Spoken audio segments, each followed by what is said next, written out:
Welcome to Principal Center Radio, helping you build capacity for instructional leadership. Here's your host, Director of the Principal Center, Dr. Justin Bader. Welcome everyone to Principal Center Radio. I'm your host, Justin Bader, and I'm honored to welcome to the program Brenda Yoho. Brenda's career in public education spanned more than 25 years as a teacher, elementary principal, middle school principal, and director. And she now provides encouragement and leadership advice at brendayoho.com and coaches and mentors school leaders. She's the author of the new book, Lead with Two Rules, Feeling Good and Feeling Safe, which we're here to talk about today. And now, our feature presentation. Brenda, welcome to Principal Center Radio. Thank you, Justin, for having me. I look forward to talking with you. Well, I'm so excited to talk with you about the book and was happy to endorse the book after reading it and just really enjoying it. In Lead with Two Rules, you talk primarily about your experience as a middle school principal. Take us into the origin of the two rules, feeling good and feeling safe, and how those came to be and came to life in your middle school. You know, you have to really love middle school to be part of middle school. No day is ever the same. But I came about two rules, as I show in my book, as a transition through my career and actually in my life. And it's important, I think, even in today, as we think as adults in our world right now, as things are unveiling themselves, that everybody wants to feel good and everybody wants to feel safe. And one of the things that I learned early on in life and in my career is that the most important time in our lives is the time we spend in school. And when we go to school as children, we want to feel good. We want to feel safe. We look to our trusted adults at the school. They spend a lot of time with us. And we really want them to make us feel that way. And they have a lot of power in being able to do that. And I think as I grew in my profession, I realized that more and more. And I'm so thankful and blessed that parents trusted me with their children. And I thank them all the time for allowing me that opportunity.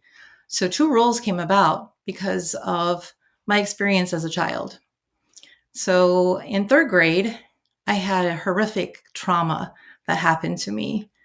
I experienced death for the first time.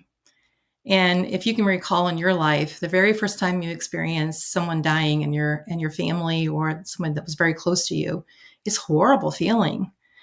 And I watched that and I saw my mother just crumble, and it really bothered me so much. And I went through that for a period of time, watching from my mom finding out that her mother was terminally ill. And we traveled there and I saw my grandmother in the hospital and saw my mother and how she reacted and responded, and me being shuffled out quickly and watching all of that trauma, that it really stayed with me. And of course, I go back to school and nobody really is talking with me because at that time, you know, I'm a little bit older than most of the people probably listening. In that time frame, we didn't have a lot of social workers and people that would talk with us about death and take the time. And my third grade teacher, you know, we took a test, and I'm a rule follower. And she said, you need to take it home and have your family, your parents go over it with you and sign it and return it. And so I did. But the problem is that nobody knew. My parents were uneducated. They didn't know how to read, write, or anything. They didn't have a formal education. But my mom knew how to write her name beautifully. And she respected teachers so much. So she was going to write her name on my paper, and I was going to walk to school. The school was just down the road. She wrote her name about 5 times. She'd write it and erase it because she didn't think it was good enough. And I said, Mom, I've got to take the paper. I've got to get to school. Finally, I was off to school. And I put the paper on the teacher's desk. There were lots of kids around her, and I just walked quietly back to my desk, and I heard her call my name and said, Brenda, I think you signed this test. And I'm shaking my head, no, go out to the hallway. And she's yelling at me, and I'm embarrassed because I was a very shy little girl. And then she goes and gets the other teacher. Now all 2 classrooms are looking at me, and I just felt horrific. And she said, I'm going to call home. And I'm like, no, please don't call home. And she thinks that's a sign that I'm guilty, but it wasn't. It's just I didn't want my mom to be embarrassed. And so that's really where Two Rules kind of started, because I didn't feel good and I didn't feel safe. And I didn't feel good or safe until I got to high school. And I met a new group of teachers who really made me feel good about being at school, and they made me feel safe. And I just worked from that point further into my career and really worked towards helping kids understand that there were trusted people who were going to make them feel good and safe. I worked on bullying and stranger danger because we had an episode here in our community where a girl was taken and she was found killed in a cornfield close to our home. So that's where it started. Yeah, that was a powerful story that really stuck with me from the book, of just not being believed, not being trusted, and having all of this backstory to why this paper had multiple attempts at a signature, and there being a good explanation for that, but not really having the chance to explain yourself and not wanting to put your mom in that position. And I could see so clearly how that came through in your leadership, especially as a middle school principal, wanting to create the kind of environment where students feel good, where students feel safe, where they feel known and connected to their teachers. And it really brought me back to my experience as a middle school teacher. And I was never a middle school administrator, but as a 6th and 7th grade teacher, having worked with students who were dealing with many of the same issues in their lives, issues stemming from a lack of resources in the community, from parents who maybe did not have the best experiences with school. I love the way you frame that need to build relationships and that need to build that trust with students. We hear a lot about trying to be trauma informed, trying to be sensitive. There are all these kind of newer terms for what we're talking about. But what I loved about the way you framed things is that you can picture caring educators doing this in any era, right? Whether that's today, whether that's 100 years from now or 50 years ago, the fundamental relationship between educators and the students they serve has always had certain qualities to it. And in the story that you just shared of when you were in 3rd grade, obviously those were lacking, but those were things that could have been in place then, right? Listening to children and being kind and compassionate are not new ideas that were invented recently. Take us in a little bit more to the story of your middle school. What did you see your students needing that perhaps they weren't getting that the Two Rules helped you put in place? When I first started in middle school, I worked in my community. So this was the hometown that I grew up in. I started as an assistant principal. And then I moved to a large unit district where I had a group of 602 students. So that's a big, large group.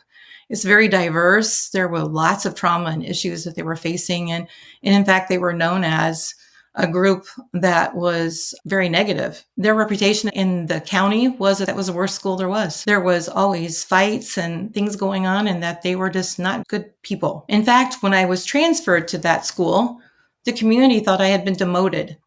They thought that I had done something wrong. I was moved there because the principal had left at the last minute. And I was very honest and told the students that story. And I started with that.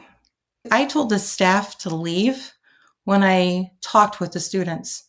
And I tell you, Justin, everybody thought I was a crazy person for standing in the gym with 602 students I had never met. That was my first day. And they're like, you don't know. And I'm like, I do know. I just know kids. And they left. And I told the kids that I trust you and you're going to have to work on trusting me. And what I had saw from that day forward was that kids needed to feel value in their lives. They wanted to feel like they belonged somewhere. They wanted to be seen and heard. No one was paying attention to them to the point where everybody had already counted them out. Nobody had counted them in for anything. And so when we talked about this, we talked about what it meant to feel good. What's it feel like to feel good? What does that mean to you? And we started having conversations about what does that look like? And a lot of the kids had the opportunity to voice their opinions. They had a choice. And the teachers started working in their classrooms. We called it the advisory period. And they started working on building those relationships, but in a different way. It's not about, hey, you're doing a great job, and just doing words like that. It was more in depth of talking about and learning about what the things they were facing and how we can find a solution. Then we started working in our teams and really identifying children that needed a little bit more. And then when we had an issue where kids got into an argument or they were identifying a problem, we started talking to them differently. So we would start with, so how did that make you feel? How did that make them feel? Did they feel safe? Did you feel safe? Those are the questions.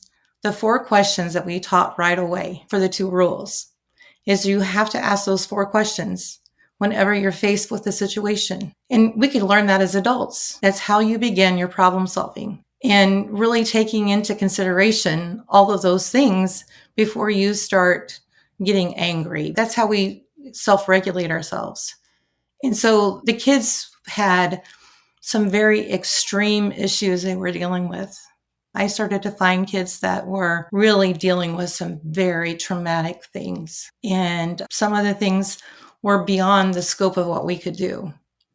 And so when I discovered that we were dealing with that, I invited community agencies to come in and find an office within our school. And that was big. Brenda, one thing that struck me that I think a lot of our listeners will resonate with is just the reality of students' lives being difficult. And I know socioeconomic struggles were a big part of students' lives in your community. Talk a little bit about your student population and what they were dealing with and how that shaped your use of the 2 rules around feeling good and feeling safe. So in our community, we had faced a lot of issues in regards to work. All of our factories were leaving our town. And so, when my parents came to Illinois, people who didn't have an education could find a good paying job. That was becoming a hardship. That wasn't happening anymore. We had a General Motors here in our town, and it left. That housed a lot of people. That was a security place for people for employment. Then we're not too far from Chicago, and a housing development had closed, which pushed a lot of people to this area. And that became an issue for people who didn't know what to do coming to this area. And that caused issues. So when you have people who are facing demographic issues, there's racial issues. We had gangs. We had lots of turmoil. Once again, I'm going back to people wanting to feel like they belong. And that's why I believe home, school, and community is huge. You have to have those 3 elements to really help children succeed. And I feel like that we're losing sight of that sometimes. It seems like that we're not including all of that. And it absolutely has to be part of your systems. It has to be part of your procedures.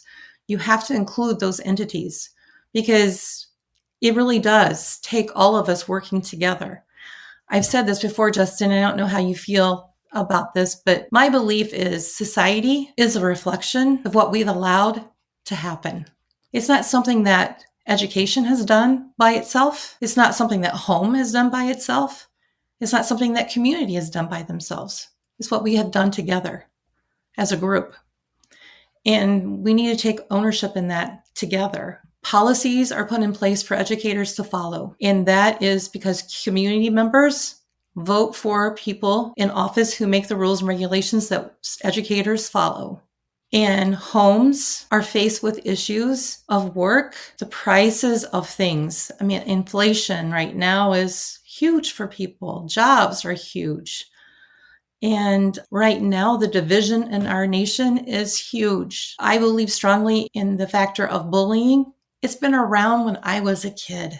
It's still around, even though we try to fight against it. And last year, a 10-year-old boy committed suicide. Why? Not too far from here. My granddaughter had a classmate in high school, a freshman, who tried to commit suicide. He wasn't successful, thank God. But he tried to commit suicide. Our young people are trying to commit suicide. How awful is that? We've got to do something together in helping kids feel good and safe. And one of the themes that I think comes through so strongly in your book is that adult responsibility. Discover the power of data-driven instruction in your school with IXL. IXL is the most widely used online learning and teaching platform for K-12. It gives you everything you need to maximize learning, from a comprehensive curriculum to meaningful school-wide data. And IXL's diagnostic is research-proven to be a strong predictor of performance on standardized assessments, including NWEA MAP, STAR, and iLearn, just to name a few. The best part? Everything I just mentioned is all integrated into one platform, so you can simplify your EdTech tools. Visit ixl.com/center to lead your school toward data-driven excellence today. Is saying, okay, we're going to be realistic about the challenges that our students are facing in the community. Again, when I was a middle school teacher, I think it was probably the toughest middle school in Seattle in terms of just community violence and poverty and just the issues that students dealt with outside of school. But I really have to say, school was a safe place, right? Those issues were out there. We could not cure them on our own. But when students walked in the door, they were safe. Yes, we had some behavior things happen, as is the case in any middle school. Things are going to happen. Things are going to happen out in the community. But as adults, if we take responsibility for creating conditions within the part of society that we control, which is within the four walls of the school, we can do some amazing things and we can really have some opportunities to change kids' lives. Talk to us a little more. You mentioned bullying and how profound an impact that can have on young people. I feel like today the conversation has shifted to one that is more of kind of throwing our hands up and saying, well, these students have all these troubles that they're dealing with in their lives. So what are you going to do? And it's never said that way explicitly. It's often framed in terms of being trauma informed or restorative. Like we have all of these things that sound good and I think could be good. But what I fear that we are losing sight of is precisely what you focus on in the book, ensuring that students are safe, that they feel good, and that we are actually taking that adult responsibility for protecting them within the school environment. So talk to us a little bit more about dealing with bullying, making sure that we're giving students the support they need and helping everybody feel safe. Because I feel like that's so important and not getting the attention it needs right now. I agree with you wholeheartedly, Justin, because bullying, is one of those words that we have misused often. So Johnny got pushed down on the playground. Mom calls the principal and says he's being bullied. That's one incident. That's not bullying. That's kids being kids. That was a mistake. It's when it's repeated over and over again to that child. And a bully is somebody who's getting power over another continuously. And I think that what we need to do is to explicitly talk about that and help our children understand how to respond and how to have these conversations. We are at a time where we're not learning how to have conversations, face-to-face conversations. It's so easy to do the technology and type things when somebody's not standing next to you or standing in front of you. The cyberbullying and then doing all this other stuff is huge. There was an incident that I heard about where a kid did a Snapchat and kept sending stuff and accusing a girl of being racist, but the other girl was sending it to herself, trying to get the other girl in trouble. And there's lots of different things that kids can do. They're smart. Our children are very smart. They can do lots of different things. And we need to direct that and channel that energy into the right focus. And I think that's our responsibility as parents, number one, as parents and as community, and as to help fuel that with positive conversations and learning how to have those conversations. One of the things that is the foundation of two rules is choice. And one of the things that I emphasize is that children need to be responsible and accountable for the choices that they have. In the same sense, I want the children to have the choices in student-led conferencing. I want them to be responsible with those choices that they're making with education. Education is something we do with children, not to them. And when we start to change that, children will have more ownership into the learning that they're doing. and that they see a need and a value in what they're gaining and where they're going, and how they can explain that to their parents, and that parents can come in and see what's going on, and how we as teachers, as educators, can help bring value to parents by helping them see and help teach them what the children are learning and how they can help them elevate them. So that's another thing that's part of Two Rules and what systems and procedures that you can have. Working all together, we're a team helping to elevate the child to the best success they can have. Absolutely. And the two rules, we should say, are explicitly shared with students and parents and talked with all the time, right? Like, this is an ongoing conversation. How can you feel good? How can you feel safe? How can you make sure other people feel good and feel safe? And Brenda, I love the way that those two rules about feeling good and feeling safe really are something that students can take with them, right? Those are decision-making heuristics or tools that students can use all throughout their lives to make good decisions, to deal with whatever comes their way. And as parents, that's what we want our students to walk away with, right? We don't want school to be this kind of, different universe where when you walk out of the schoolhouse doors, everything changes. Like, we want school to equip students for life. Talk to us a little bit about how you see those two rules playing out throughout students' lives and being kind of a transferable asset that they can take with them. So when they're able to learn that process of asking those 4 questions, they're learning the beginning of problem solving and how to master that concept.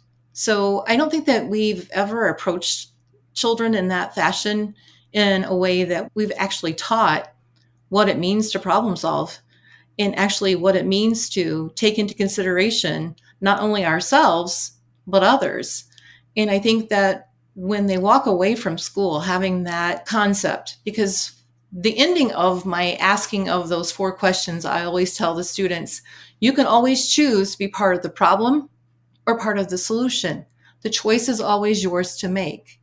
I think I have grown men with beards, full beards, coming up to me and saying, hey, I'm part of the solution now. I think that they take that concept and they can really think deeply about issues that are going on in their lives, their communities, in our country. And they can utilize that information with being able to figure out how I can be part of the solution. What can I do to help with this? And I've seen that play out with a few of my students. I have one student who's in Washington, D.C. right now. I have one student who was the youngest person elected to city council. It's wonderful.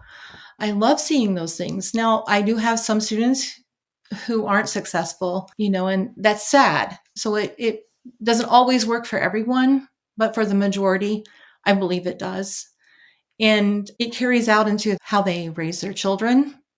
It's a process that helps them with learning so much about how to have relationships as well. They're building, all those competencies that we want them to have.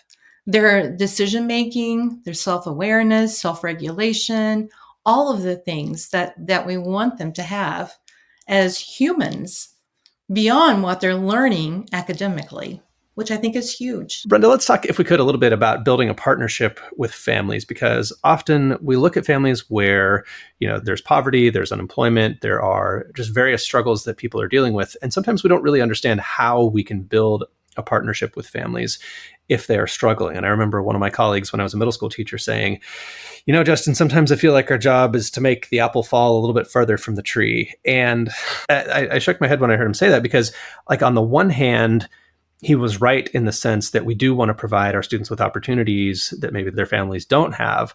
But at the same time, we have to have that respect for families. We have to have that attitude of partnership and of working together on behalf of their students. Talk to us a little bit about how you see that and some of the things that you did in your school. One of the things, Justin, that I have explained to teachers and to people who have worked with me because of my experience with the teacher in 3rd grade, and I started out my career as a teaching assistant, with watching other teachers, with watching other leaders interact. We cannot go in and tell people how to be parents, because they are doing the very best that they can, and they have the absolute love of their children, and they will have my respect. And I will never talk down to them, but only talk up to them. So one of the things that we did is that as a principal, I did home visits. As a district leader, we had what we called family liaisons that would help us with designing things that we can do to help support and lift up our families. As a young leader, I visited a school district in Ohio, and I model what I did as a turning point when I became an administrator. I wish I could name the area I went to in Ohio because they had it going on. I loved what they were doing.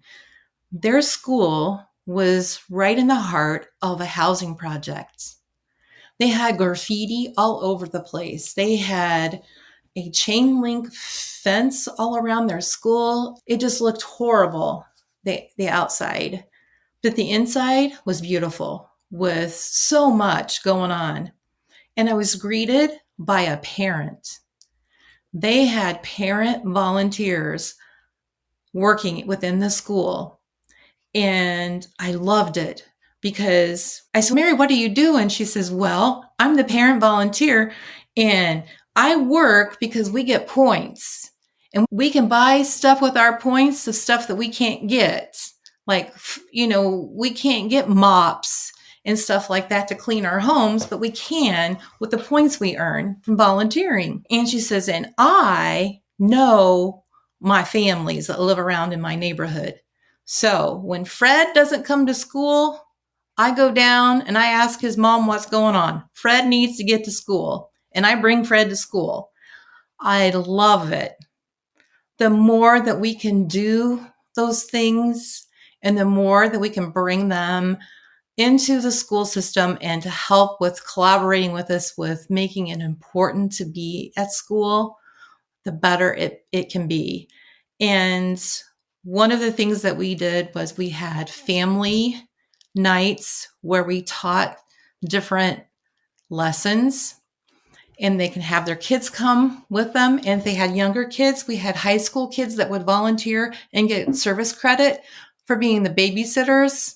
And what they would do was different educational activities. And we would teach something that they could teach at home.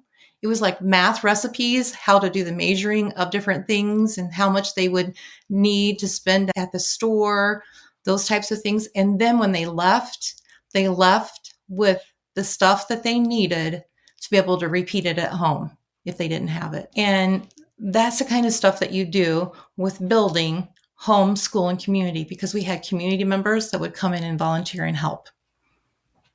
Perfect way to get everybody wrapped around doing what you need to help lift families up. The other thing that I did at the district level was do a community calendar.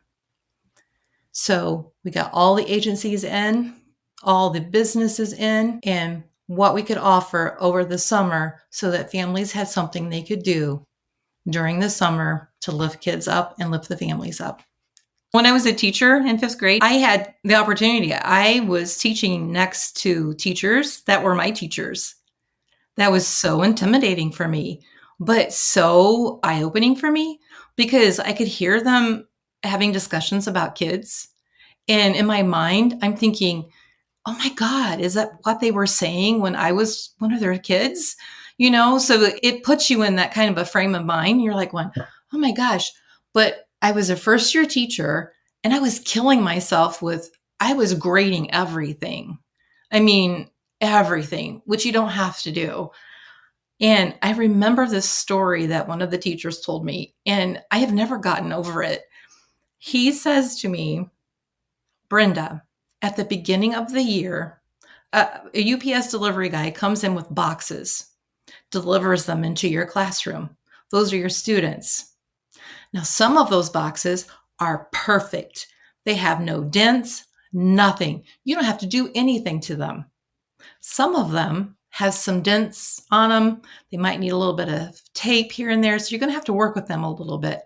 But some of those boxes are completely damaged. You can't do a thing with them. So don't even try. And I was just blown away. So I'm thinking, I can't do that. I can't do that. I have to save all of the boxes because that's how I look at kids. I save all the boxes. And one of my kids, I'll never get over. His name is Jeremiah. I always told kids, I'll never give up on you. And Jeremiah wrote me that note when I left the middle school to become a central office, and he was on at the high school. He had lots of problems. He was in the gangs. He'd been in trouble several times. He'd been caught with a gun. He was in juvenile detention. I gave my kids always my cell phone number. They never pranked me. They didn't do any of that stuff. And plus, a name like Yoho, it's pretty easy to find me. One day, he called me. He was 18. His mother kicked him out of home, and he still wanted to go to school because he wanted to finish. He wanted to get his GED, and he wanted transportation. I helped him get that. And we had a great conversation, and he said, Mrs. Yoho, you've never given up on me. I said, I told you I wouldn't. And we talked about God. We talked about praying.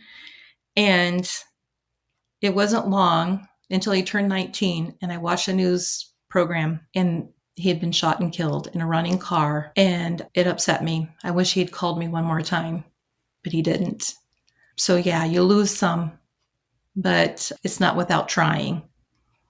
And it's because, like you said earlier, there are people that they don't always have around them that they can go to for help. And he was probably the smartest kid. And I'm telling you, I always told him he looked a lot like Denzel Washington. He was cute as a button, but he just couldn't escape.